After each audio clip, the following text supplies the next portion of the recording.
आखिर धरती पर कैसे हुई थी शेषनाग की उत्पत्ति, सिर्फ गिने चुने लोगों को ही मालूम है सबसे पराक्रमी नाग से जुड़ी ये राज की बात। कद्रू ने एक सहस्र पराक्रमी सर्पों की मां बनने का वरदान मांगा और विंता ने केवल 2 पुत्रों की मां बनने का ही वरदान मांगा। हालांकि विंता ने कश्यप ऋषि से कहा था कि उनके दोनों पुत्र कद्रू के पुत्रों से अधिक शक्तिशाली, पराक्रमी और सुंदर हों। हिंदू धर्म ग्रंथों में शेषनाग, वासुकी नाग, तक्षक नाग, करकोटक नाग, धृतराष्ट्र नाग, कालिया नाग आदि नागों का वर्णन मिलता है। आज हम आपको शेषनाग के बारे में बताएंगे। शेषनाग के बारे में बताने के साथ ही हम आपको शेषनाग के पृथ्वी पर जन्म लेने से संबंधित पौराणिक कथा के बारे में बताएंगे। शेषनाग से संबंधित ये कथा पृथ्वी के आदिकाल से संबंधित है। नागों की उत्पत्ति कद्रू और विंता दक्ष प्रजापति की पुत्रियां थीं और दोनों कश्यप ऋषि को ब्याही थीं। एक बार कश्यप मुनि ने प्रसन्न होकर अपनी दोनों पत्नियों से वरदान मांगने को कहा था। कद्रू ने मांगा था सहस्र पराक्रमी सर्पों की मां बनने का वरदान।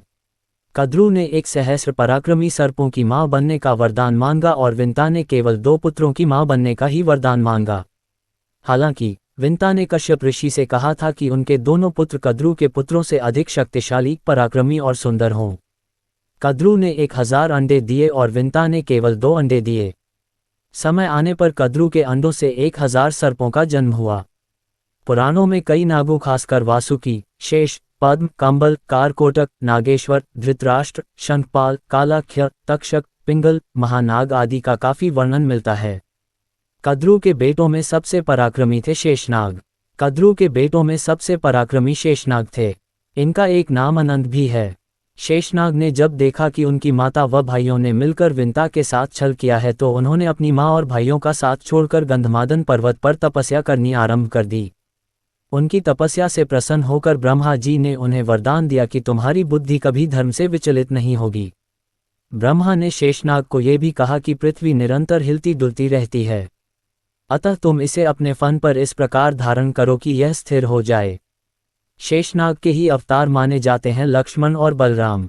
ब्रह्मा जी की कृपा से शेषनाग ने संपूर्ण पृथ्वी को अपने फन पर धारण कर लिया।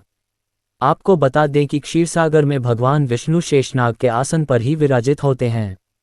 हिंदू धर्म ग्रंथों के अनुसार भगवान श्री राम के छोटे भाई लक्ष्मण और श्री कृष्ण के बड़े भाई बलराम दोनों ही शेषनाग के अवतार थे। शेषनाग कौन थे, नाग या मनुष्य? बहुत प्राचीन काल में लोग हिमालय के आसपास ही रहते थे। वेद और महाभारत पढ़ने पर हमें पता चलता है कि आदिकाल में प्रमुख रूप से ये जातियां थीं देव, दैत्य, दानव, राक्षस, यक्ष, गंधर्व, भल्ल, वसु, अप्सराएं, पिशाच, सिद्ध, मरुदगण, किन्नर, चारण, भाट, किरात, रीछ, नाग, विद्याधर, मानव, वानर आदि। इनमें से कुछ जातियां अलौकिक शक्तियों से संपन्न होती थी। नाग जाति भी अलौकिक जातियों में से एक थी। नागों में सबसे महत्वपूर्ण नाग शेषनाग थे। शेषनाग क्या 1000 फन वाले सांप थे या कि मनुष्य, ये शोध का विषय हो सकता है। हालांकि कई जगहों पर उन्हें एक पुरुष के रूप में भी चित्रित किया गया है। ये भी कहते हैं कि उनके मुख्यतः 1000 भाई थे। ये भी कहते हैं कि वे अपनी इच्छा से नाग का रूप धारण करने की क्षमता रखते थे। कौन थे शेषनाग? शेषनाग के बारे में कहा जाता है कि इन्हीं के फन पर धरती टिकी हुई है। धरती टिकी हुई होने का मतलब संपूर्ण धरती नहीं। दरअसल समुद्र के अंदर से प्रकट हुई एक महाद्वीप वाली धरती पूर्वाकाल में शेषनाग की तरह ही थी। दूसरी ओर नाग मूलतः पाताल लोक में ही रहते हैं। चित्रों में अक्सर हिंदू देवता भगवान विष्णु को शेषनाग पर लेटे हुए चित्रित किया गया है। दरअसल शेषनाग भगवान विष्णु के सेवक हैं। मान्यता है कि शेषनाग के 1000 मस्तक हैं। इनका कहीं अंत नहीं है, इसीलिए इन्हें अनंत भी कहा गया है। शेष को ही अनंत कहा जाता है, जो कश्यप ऋषि की पत्नी कद्रू के बेटों में सबसे पराक्रमी और प्रथम नागराज थे। कश्मीर के अनंतनाग जिला इनका गढ़ था। ऋषि कश्यप की पत्नी कद्रू के हजारों पुत्रों में सबसे बड़े और सबसे पराक्रमी शेषनाग ही थे। उनकी सांसारिक विरक्त का कारण उनकी माँ, भाई और उनकी सौतेली माना विंता और गरुड़ थे, जिनमें आपसी द्वेष था। उन्होंने अपनी छली छली माँ और भाइयों का साथ छोड़कर गंधमादन पर्वत पर तपस्या करने को ही श्रेष्ठ माना। ब्रह्मा ने प्रसन्न होकर उन्हें वरदान दिया और उन्हें पाताल लोक का राजा बांध दिया। इसके अलावा उन्होंने भगवान विष्णु का सेवक बनना ही अपना सबसे बड़ा पुण्य समझा। शेषनाग के पृथ्वी के नीचे जाते ही अर्थात जललोक में जाते ही उनके स्थान पर उनके छोटे भाई वासुकी का राज्य तिलक कर दिया गया। नाग जाति के लोगों को वैसे पाताल का वासी माना जाता है। धरती पर ही 7 पातालों का वर्णन पुराणों में मिलता है। ये 7 पाताल है अतल, वितल, सुतल, तलातल, महातल, रसातल और पाताल। सुतल नामक पाताल में कश्यप की पत्नी कद्रू से उत्पन्न हुए अनेक सिरों वाले सर्पों का क्रोधवश नामक एक समुदाय रहता है। उनमें कहुक, तक्षक, कालिया और सुषेण आदि प्रधान नाग हैं। कद्रू जो प्रजापति दक्ष की कन्या हैं तथा कश्यप मुनि की पत्नी से संपूर्ण नाग जाति का जन्म हुआ है, इसीलिए उन्हें नागमाता के नाम से जाना जाता है। देवी मनसा जो भगवान शिव की बेटी हैं, उन्हें भी नागमाता कहा जाता है, जिनका विवाह जरत्कारु नाम के ऋषि के साथ हुआ था। एक समय राजा जन्मेजय द्वारा अपने पिता के नागदंश से मृत्यु हो जाने पर नागों को भस्म कर देने वाला नाग यज्ञ हुआ। परिणामस्वरूप सभी नाग यज्ञ में गिरकर भस्म होने लगे। तदनंतर देवी मनसा के पुत्र आस्तिक द्वारा ऐसा उपाय किया गया जिससे नाग यज्ञ बंद हुआ और सभी नागों की रक्षा हुई। तभी से देवी मनसा भी नागमाता के नाम से विख्यात हैं। नाग प्रजाति के मुख्य 12 नाग हैं, जिनके नाम इस प्रकार हैं। 1 अनंत, 2 कुलिक, 3 वासुकी, 4 शंकुफला, 5 पद्म, 6 महापद्म, 7 तक्षक, 8 कर्कोटक, 9 शंखचूड़, 10 घातक, 11 विषधन, 12 शेष नाग। अनंत, शेष, वासुकी, तक्षक, कारकोटक और पिंगला उक्त 5 नागों के कुल के लोगों का ही भारत में वर्चस्व था। इन्हीं से नागवंश चला। महाभारत काल में पूरे भारत वर्ष में नागा जातियों के समूह फैले हुए थे। विशेष तौर पर कैलाश पर्वत से सटे हुए इलाकों से असम, मणिपुर, नागालैंड तक इनका प्रभुत्व था। ये लोग सर्प पूजक होने के कारण नागवंशी कहलाए। कुछ विद्वान मानते हैं कि शक या नाग जाति हिमालय के उस पार की थी। अब तक तिब्बती भी अपनी भाषा को नागा भाषा कहते हैं। एक सिद्धांत अनुसार ये मूलतः कश्मीर के थे। कश्मीर का अनंतनाग इलाका इनका गढ़ माना जाता था। कांगड़ा, कुल्लू व कश्मीर सहित अन्य पहाड़ी इलाकों में नाग ब्राह्मणों की एक जाति आज भी मौजूद है। नाग वंशावलियों में शेष नाग को नागों का प्रथम राजा माना जाता है। शेष नाग को ही अनंत नाम से भी जाना जाता है। इसी तरह आगे चलकर शेष के बाद वासुकी हुए, फिर तक्षक और पिंगला। वासुकी का कैलाश पर्वत के पास ही राज्य था और मान्यता है कि तक्षक ने ही तक्षशिला बसाकर अपने नाम से तक्षक कुल चलाया था। उक्त तीनों की गाथाएं पुराणों में पाई जाती हैं। उनके बाद ही कर्कोटक, ऐरावत, धृतराष्ट्र, अनत, अहि, मणिभद्र, अलापत्र, कंबल, अंशतर, धनंजय, कालिया, सौंफू, दौधिया, काली, तख्तू, धूमल, फाहल, काना इत्यादि नाम से नागों के वंश हुआ करते थे। भारत के भिन्न भिन्न इलाकों में इनका राज्य था। अथर्ववेद में कुछ नागों के नामों का उल्लेख मिलता है। ये नाग हैं श्वित्र, स्वज, प्रदाक, कलमाश, ग्रीव और तिरचिराजी। नागों में चित कोबरा, पृष्टि, काला फनिय, करत, घास के रंग का, उपत्रिन्य, पीला, ब्रह्म, असिता, रंगरहित, अलीक, दासी, दुहित, असती, तगात, अमोक और तवस्तु आदि। नागा आदिवासी का संबंध भी नागों से ही माना गया है। छत्तीसगढ़ के बस्तर में भी नल और नागवंश तथा कवर्धा के फनी नागवंशियों का उल्लेख मिलता है। पुराणों में मध्य प्रदेश के विदिशा पर शासन करने वाले नागवंशीय राजाओं में शेष, भोगिन, सदाचंद्र, धनधर्मा, भूतनंदी, शिशुनंदी या यशनंदी आदि का उल्लेख मिलता है। पुराणों अनुसार एक समय ऐसा था जबकि नागा समुदाय पूरे भारत, पाक, बांग्लादेश सहित के शासक थे। उस दौरान उन्होंने भारत के बाहर भी कई स्थानों पर अपनी विजय पताकाएं फहराई थीं। तक्षक, तनक और तुष्ट नागाओं के राजवंशों की लंबी परंपरा रही है। इन नागवंशियों में ब्राह्मण, क्षत्रिय आदि सभी समुदाय और प्रांत के लोग थे। शहर और गांव नागवंशियों ने भारत के कई हिस्सों पर राज किया था। इसी कारण भारत के कई शहर और गांव नाग शब्द पर आधारित हैं। मान्यता है कि महाराष्ट्र का नागपुर शहर सर्वप्रथम नागवंशियों ने ही बसाया था। वहां की नदी का नाम नाग नदी भी नागवंशियों के कारण ही पड़ा।